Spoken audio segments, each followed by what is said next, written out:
if we have two planes in 3D space, what are the different ways those planes can intersect? So I'm going to start off by drawing one plane here. If we put a second plane, where could we put that second plane? So first of all, one suggestion we could do is we could possibly put the other plane parallel to it, right? Like underneath or on top of it, right? If those planes are parallel, is there any intersection between them? Is there any solution between them? The answer is no. Zero solutions. And this is when the planes are parallel, right? So that's pretty obvious. We also have the situation, which is similar to all the other ones we've done, where we have a plane. And another solution is maybe if the planes are directly on top of each other. Or in other words, they're the same plane. That's possible as well, right? That's going to have, so that's essentially, they're called coplanar. They're coplanar planes, they're on the same plane. They are the same plane. This has infinite solutions. What happens if they're not parallel, though? Because in both of these cases, the planes are essentially parallel to each other. One's just on top and one's not. What other ways can these planes intersect? Well, let me draw another plane over here, like this. What if they're not parallel? Well, if they're not parallel, then that other plane is going to sort of cut through that plane. Maybe something like that. And it'll continue on the other side. Maybe something like that. I can just clean this up a tiny bit here. We wouldn't see this line here if the planes were overlapping, right? We could maybe do that as a dotted line behind, right? But those planes are basically intersecting each other. Now, what do you notice about the shape of that intersection? Where those two things intersect? You'll notice they intersect in a line. They form a line, right? So when they form a line, so this is intersecting in a line.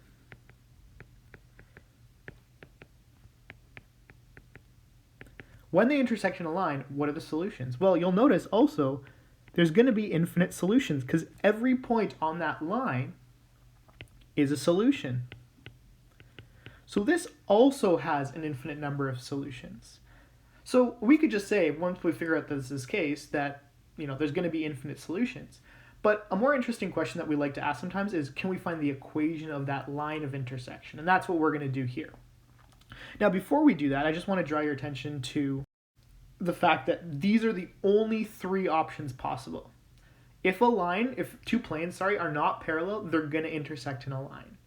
You can try this with some, two flat pieces of paper at home. Try to intersect them in a way that doesn't form a line. It's a little bit hard to see with paper, obviously, but they have to intersect in a line if they are not parallel or coplanar. So let's try some of these questions. How are we going to solve some of these questions? So question 8 states the following. Okay, two equations of planes in Cartesian form. Notice whenever we're doing intersections, we're always dealing with the planes in Cartesian form, and that's just because Cartesian form is so much easier, right? If we had to do it in vector or parametric form, for both of those, you have two direction vectors and two parameters. So each plane would have two parameters as well as an x, y, z. So that gives us a whole bunch of unknowns. So we usually like to have it in Cartesian form when we're doing intersections of planes and lines and stuff like that. Okay, so anyways, the intersection of these two planes. First of all, what can we tell right from the get-go? What can we tell by just looking at these Cartesian forms? Well, we can look at the normals, right? So the normal of plane 1 is 1, negative 1, 1. And the normal of plane 2 is 1, negative 1, 1. So right off the bat, we can see they have the same normal. What does that mean about the planes if they have the same normal? Or if the normals are multiples of each other? Well, it means those planes are going to be parallel, right? Every plane only has one normal, one direction the normal can go. So if both of those planes have the same normal or they're multiples of each other, they must be parallel. So we know these planes are parallel. That tells us it's either going to be the first case or the second case. How can we check to see if it's the first case or the second case? Well, the difference is, for a coplanar solution, every point on the line must be, or on the plane, must be on the other plane as well. And for a parallel one, they have no solutions in common. So an easy way to do this would be to pick a point on a plane and check to see if it's on the other plane, right? So for plane 1, I'm going to come up with a point. I'm just going to call it x, let's call it 0, y, let's call it 0 just to make it easy. And if we do this, z is going to be 5, right? So that's a point that's on pi 1, plane 1. Let's check to see if that point is also on plane 2. So I'm going to check 0, 0, 5. So if that's the case, it's going to be 0 minus 0 plus 5 equals 4. 5 equals 4. Does 5 equal 4? No. 5 does not equal 4. So therefore, because this point is not also on this plane, we know the planes have to be parallel and not coplanar. Okay? So therefore, the way we can write this is, therefore, the planes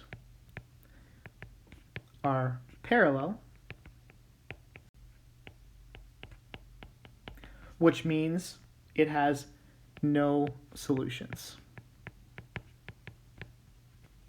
That's your answer, basically, no solutions, right? But it's because they are parallel. So that's sort of using what we know about planes and stuff like that to solve it. Could we just do it straight up algebraically? Could we prove the same thing? So let's try that. Now, if you look at this, I have two equations, x minus y plus z equals 5, and I have x minus y plus z equals 4. Notice how all the variables are going to line up like that? An easy way to solve this algebraically, instead of using substitution, is we can use a little bit of elimination, right? I can subtract these two equations using elimination. Sometimes elimination is a lot faster, and this is one of those cases. So x minus x is 0, negative y minus negative y is 0, z minus z is 0, and 5 minus 4 equals 1. So essentially what we end up with is 0x plus 0y plus 0z equals 1, right? As the result of our elimination. Now you should recognize this case as that impossible case. Basically nothing we plug in for x, y, and z can give us 1. So that directly tells us that there's no solutions just by doing a little bit of elimination, right? There we go. Now for question 9, I'm going to take a different approach. I'm going to do the opposite order. So I'm going to start with the algebraic way, and then we can see what that means by looking at some other properties. Okay, so in order to do this algebraically, we need to eliminate. Eliminate's the easiest way, especially when we have multiple variables like this. But in order to eliminate, we'll call this equation 1 and equation 2. You need something to eliminate. So we need to multiply one of these equations by something for it to match up. And you'll notice to get the x's to match up, I can multiply this first equation by 4. So I'm going to do equation 1 times 4, and that's going to look like this. 4x plus 8y minus 12z equals negative 4. And then equation 2, I'll just put underneath it, just as it is. 4x plus 8y minus 12z equals negative 4. Well, there's something interesting there, because if I try to subtract this algebraically, I need to get 0x plus 0y plus 0z equals 0. So essentially what we have here is we have the case where 0 something equals 0. This tells us that no matter what you plug in for x, y, and z, there's going to be a solution, right? So there's an infinite number of solutions. So therefore, there's an infinite number of solutions where x, y, and z can be anything essentially, right? In order to make this work. So if that's the case, what case are we in? Which one has infinite solutions? Well, technically, it could be this one, or it could be this one, because this one has infinite solutions as well. So how can we check to see if it's one of these? Well, going back to this, right away you should see, look, they're the same plane. When I multiplied one of them by something, I got the same thing as the other plane. When the planes are the same, clearly they're coplanar because they're the same planes. That's how we can tell it's this solution as opposed to this solution, because they're essentially the same plane. And that will always be true of planes that are the same. They will always, the one equation will always be a multiple of the other equation. So that's the way that you can check. Algebraically, it's going to come out like that. So infinite solutions, they are coplanar. That's sort of our explanation, is that they're coplanar. You also could have seen, if you did it this way, right, by checking the normals, the normals are multiples of each other as well, because 1, 2, -3, and 4, 8, -12 are multiples of each other. So that tells you right away that it can't be this third case, because in this case, the planes are not parallel. Those normals will not be in the same direction. So that's the solution there. Now we have question 10. This is where things get a little bit more interesting. So pi 1 we'll call x minus y plus z equals 3, and pi 2 we'll call 2x plus 2y minus 2z equals 3. So just blindly sort of applying our elimination, we'll call this equation 1, we'll call this equation 2. Let's do that to try to simplify. So again, in order to simplify, I want to cancel out the x's first. So I'm going to multiply equation 1 by 2, which gives me 2x minus 2y plus 2z equals 3. No, sorry, 6, right? Not 3, equals 6. So I have to multiply everything by 2. And then equation 2 we'll put underneath it. 2x plus 2y minus 2z equals 3. And let's do elimination. So in this case, we're going to subtract. So we have 2 minus 2 is 0. Negative 2 minus 2y, negative 2y minus 2y is negative 4y, right? And 2z minus negative 2z is 4z. Be careful with your negatives here. 6 minus 3 is just 3. So we've eliminated the x successfully, but we still have a y and a z. Can we go any further? Well, we've already used our two equations. We have no more equations to use, right? These are the only two things we're intersecting. So we actually can't simplify it any more than this. It's not like we can plug this, solve for y, and plug it back into this or back into this, because we just end up getting 0 equals 0, because they're the same equations. You can't use the same equation more than once when you're using substitution or elimination. So we're sort of stuck there. What does this tell us, though? Let's think about what this tells us. This tells us that basically y can be dependent on z, or z can be dependent on y. So we can just rearrange this equation. Let's just solve for a variable. Let's solve for y. So let's make y equal to 3 minus 4z over negative 4, for example. Okay? So that's another way of writing that. What this tells us is that z and y are related to each other by this relationship. Even though we don't know what those values are, they're related to each other. Now, remember, the other solution to this problem, the third case, is where they intersect in a line.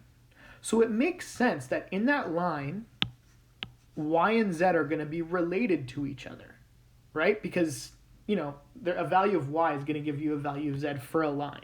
Right? It's not going to be as restrictive as a plane is, where sort of the previous answer, where anything could have been anything. So the way to do this is to think about a line and what we need to define a line in 3D space. And the answer is we need a parameter, right? A parameter will give us an equation of a line if we know the direction vector of it. So the trick is to define something as a parameter. We can actually define anything as a parameter here, but probably the easiest thing to define as a parameter would be z as t. So let's just make z equal t.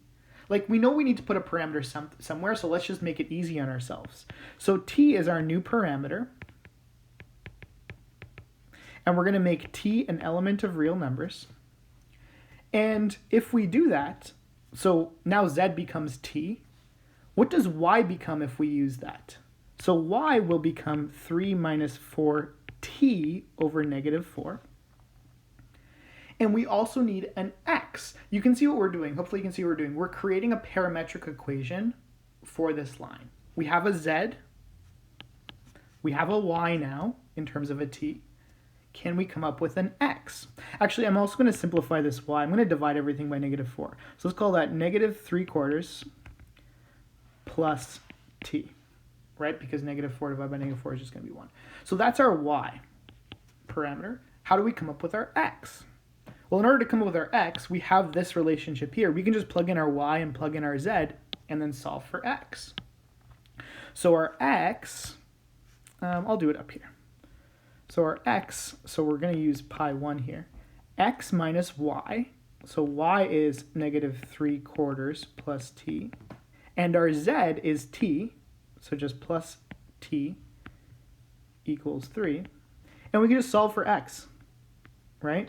So in order to solve for x, we'll do x equals 3 minus 3/4 minus or plus t. It'll switch signs. So 3 minus 3/4 is 9/4. So 9/4 plus t. So there's our x. That's our x part of our line. So we've actually created an equation of a line by arbitrarily assigning z to be our parameter.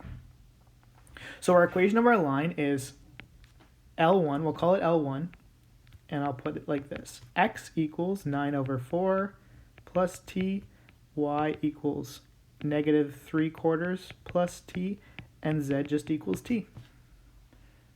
So this is the solution to the system in terms of an equation of a line. So the trick again was to make that z a parameter. We could have made y or x the parameter as well, and you would have got different things for y and z if we did that. Like if we made x the parameter, x equal to t, and subbed in for y and z, we would have got slightly different looking answers, but they also would have been the same solution. Technically, they would have been the same line.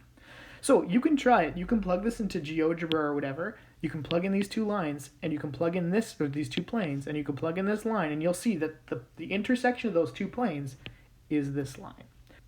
So even though the solution to the system is that there's infinite solutions, right? That's the solution. There's infinite solutions, but they are in the form of a line, which L1, which is defined there. So essentially this is the solution. And when the solution is more than one point, it's a set of points, we often call it the solution space. The solution space just means all of the points that give us solutions that are correct, basically. Okay? So we have question 11 here. I'll go back to it just in case you don't have the handout in front of you. Oops, that's the next lesson. 11 has these two planes. I want you to try the same thing. Can you come up with an equation of these two? So I gave it to you here. I said that there's infinite solutions in the form of a line. I want to see if you can come up with those equations yourself. So pause the video here, try it. When you unpause it, I will have my solution for you to check. There we go. There's my solution. So I chose to eliminate by multiplying the second equation by 2. I ended up with this, y equals 3 plus 9z. So I realized I need a parameter to be able to find the equation of a line. So I made z into a parameter just to make it easiest. And when I plug back in, I plugged it back into this. I plugged y back into this because y isn't in this one. It's just a very easy thing to plug in t for z, and it spits out what your x is. So there is my parametric equation of the solution. So it has infinite solutions in a line L1. There we go. Now, if you happen to plug in y as a parameter, you would have got a slightly different answer, but it should have been the same line. Okay? So there we go. That's how you find the solution when you have this case here, when the two planes intersect in a line, how to find the actual equation of that line.